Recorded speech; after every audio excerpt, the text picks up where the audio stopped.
Yeah. Kamala Harris's campaign is done. It's over. We knew that it was going to happen. It was inevitable. She was weak. She was terrible. Who cares? Yeah, officer down. It's a celebration, bitches. It's a celebration. I just did a little bit of obligatory feminism there so that people don't come after me and destroy me. Tulsi Gabbard is also a woman of color. So, yeah, I'm undefeated. I am unbeatable. I've never lost, except I've been losing all morning. This news is awesome. And I realize that it's probably not healthy for me to have such strong feelings over the success of particular candidates, one candidate over the other. I probably shouldn't be thinking about it as much as I do, but I do, and it is genuinely exciting. It is a moment of celebration. It is absolutely a moment of celebration, and you know, take the time out, pat yourselves on the back, because you, unlike the Chris Cillizas, unlike the Nate Silvers, unlike all of the overpaid punditry of Washington, D.C., who claim to always be impartial and claim to always be objective when they're analyzing the strengths and weaknesses of all of the candidates, were wrong. And you, my friends, you peasant, you dip, you degenerate, and I include myself in this category as well, we were right. Kamala Harris is a terrible candidate. We knew it. We, the common folk, not sitting atop our ivory towers, knew exactly how bad Kamala Harris was, and they laughed at us. So rest assured, we aren't wrong. We are right. Because I know it feels that way sometimes when you get so much, when you're faced with an overwhelming amount of information from mainstream media, like Bernie's chances are terrible, he's not going to win, and the monkeys that parrot those opinions on the internet because they see politics as a team sport. Because why else wouldn't why wouldn't you see politics as a team sport if you know that you know that your options are limited and that you have a very limited amount of power to change the course of politics in the United States? So that political inaction has made you essentially a nihilist. So you're just in it for the team sport. You're just in it to win, basically. You want to pick the winning candidate.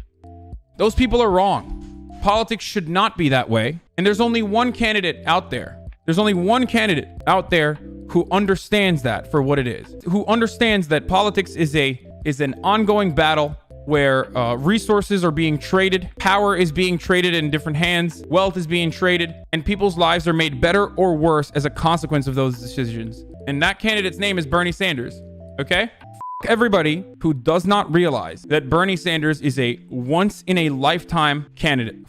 We will keep taking scalps. We will keep taking names. We will keep speaking truth to power. I'm so excited. I'm so glad that Tulsi Gabbard did such an incredible thing, dude. It's not just her, obviously. It's like the campaign being awful. I mean, if you look at the New York Times piece that detailed how terrible the campaign was, that basically put the final nail in the coffin. I really, really hope that Tulsi Gabbard goes after Pete Buttigieg next, because quite frankly, my man needs his comeuppance. There are so many weaknesses. There's so many chinks in Pete Buttigieg's armor that it should be. I mean, his campaign is stacked like a deck of cards, like a house of cards. Sorry, it's just waiting. It's just waiting for someone to just come in and to like blow on it a little bit, or just to pull one of the bottom cards and then watch everything pile on. That's what I'm excited for. I really do hope that Tulsi goes after him next, even though I feel like it will probably be like a kamikaze bomb at that point. If she went after Buttigieg, she would be a wrap too, considering that liberal media would eat her alive and be like, oh, look at the homophobe. Look at the homophobe going after the gay guy. You must hate the gays. And by the way, she might. I don't even know. I mean, but seriously, I don't care. I don't care what her reasons are. She needs to fucking take down Pete Buttigieg, okay? Didn't she call him a coward in the last debate? It's not enough. It's not enough. What about Biden? Don't worry, Biden's gonna die soon anyway. And I don't mean that in like a parody TOS kind of way. I mean like his brain is literally deteriorating. Look at videos from him from 2010 versus videos from him in like 2019. And if you can't see the difference, Joe Biden is literally a disservice. He is literally a disservice to the Democratic Party. The No Malarkey tour, dude. Are you kidding me? Biden can have a little finger. Yes, cats can have a little salami. Look, Joe Biden can suck on all of the fingers he wants, okay? As long as he sucks them outside of the White House. All right? I don't give a shit. I don't give a shit. Fingers Joe Biden sucks. As long as he is not presenting a threat to American democracy, because I genuinely do think he'll get rolled by Donald Trump. As long as he is not presenting a genuine threat to American democracy, then he can do whatever the he wants. I don't give a shit. He can have Hunter Biden go out and like, they can hang out at whatever, crack dens and do crack cocaine all they want. Awesome. Okay. Based. Have fun. Go off kings. Just get the out of American politics. Anyway, let's look at some of the worst. Just give me all of your worst fucking tweets, dude. Come on, just send them my way. We're gonna look at it. Number 1, Eugene Gu, MD, one of the worst people. One of these like classic reply guys, Trump reply guys. I think he was also like portraying himself as a woman to harass female coworkers. Isn't this that guy?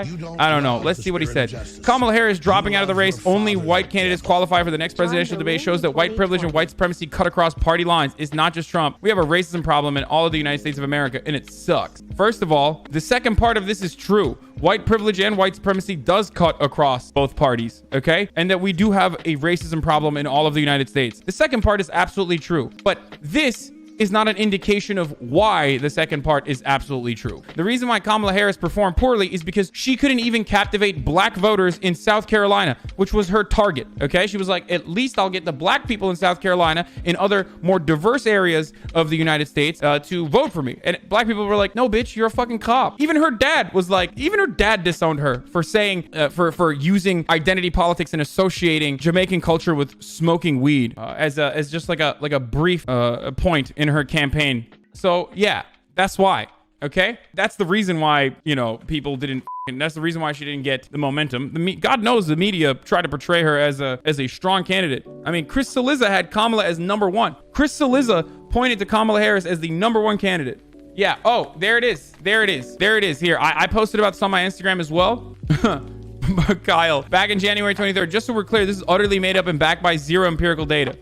Number 1, Chris Cillizza and Harry Enton's definitive 2020 Democratic candidate power rankings. Are you ready? Number 1, Kamala Harris. Stinky, dude. Oh no, you pooped your pants. Oh no, Chris Cillizza, you did a doo-doo in your pants, dude. What happened, dude? What is going on here?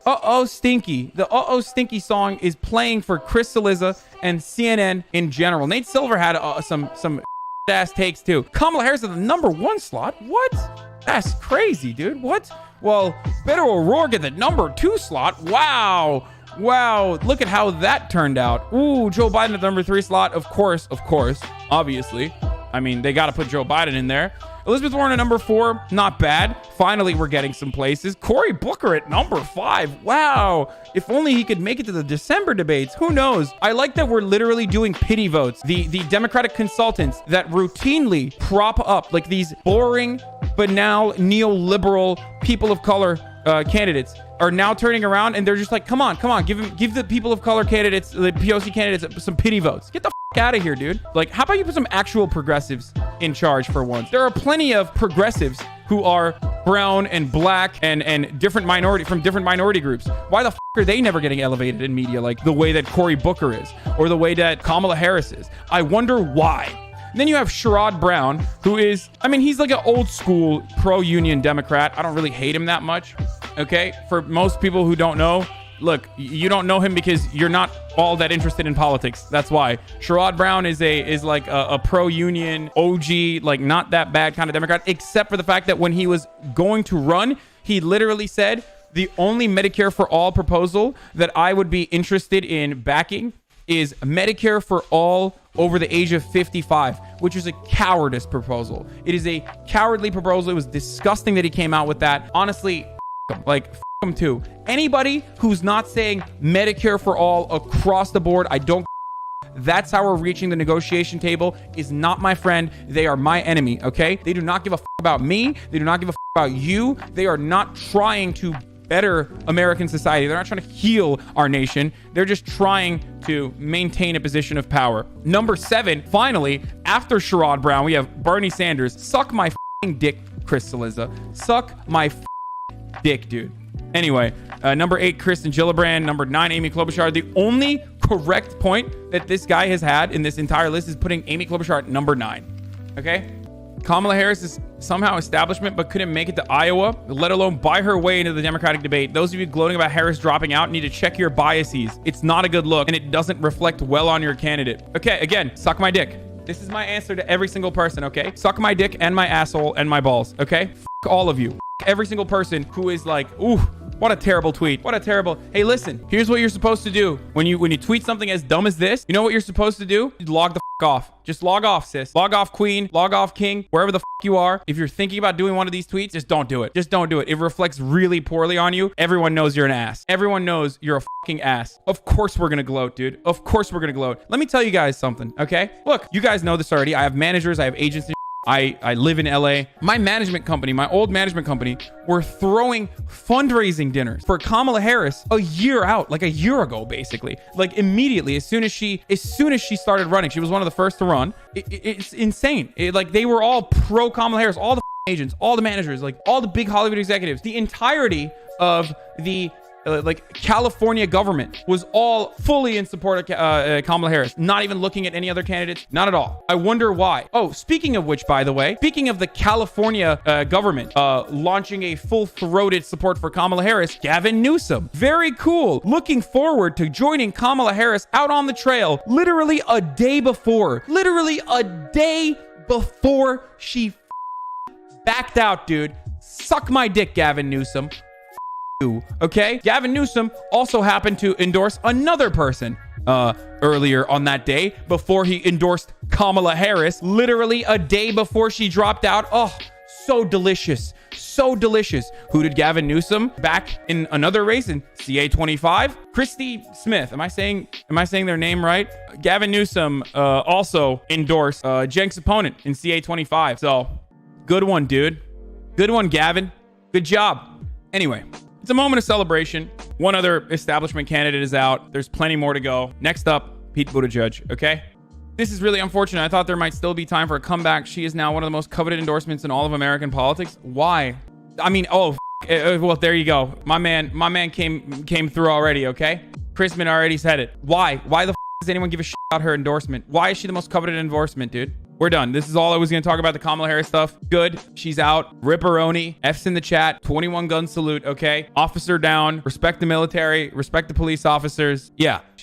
She's out. Tulsi Gabbard is a fucking sniper, dude. Tulsi Gabbard is a sniper. Hopefully she puts Pete Buttigieg in her crosshairs next up in the next debate. And then she just backs out and says, I'm here. I'm launching all of my support at Bernie Sanders. Take all of my monies. Take everything, sir. I love you. And then gets out of the race, gets out of our hair, and then we're fucking good. Okay? That would be tight. That would be insanely tight. Don't think that I am endorsing Tulsi in any meaningful fashion, by the way. I still think that she's full of shit. Hop in the Discord. Otherwise, I'ma split you like a split cord. My man's still pausing. Everybody is bored. Come at me, I'ma son you. You'ma call me his lord.